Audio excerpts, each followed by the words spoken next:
الٹا لیٹنا اور جدید سائنسی تحقیق۔ ترمذی شریف حدیث نمبر 670۔ رسول اللہ صلی اللہ تعالی علیہ وسلم نے ایک شخص کو پیٹ کے بل لیٹا ہوا یعنی الٹا لیٹا ہوا دیکھ کر فرمایا، اس طرح لیٹنے کو اللہ کریم پسند نہیں فرماتا۔ اب آئیے، نبی پاک صلی اللہ تعالی علیہ وسلم نے 1400 سال پہلے یہ ارشاد فرمایا۔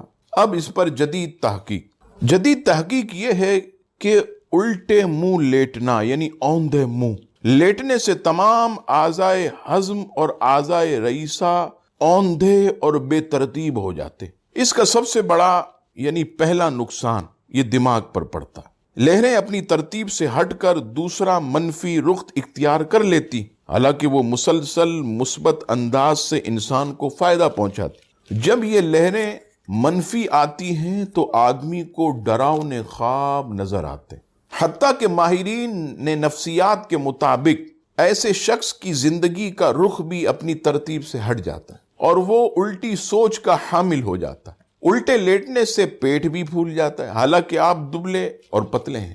اگر الٹے لیٹتے ہیں تو آپ کا پیٹ یہ پھول جائے۔ بعض لوگ کہتے ہیں کہ اگر ہم الٹا نہ لیٹیں تو ہمیں نیند نہیں آتی، ہماری الٹے لیٹنے کی عادت ہو گئی۔ ان کو ان تحقیقات کے بعد ذرا سوچنا چاہیے کہ ہمارے آقا کریم صلی اللہ تعالی علیہ وسلم کا حکم کس قدر جو ہے وہ فائدے سے بھرپور ہے۔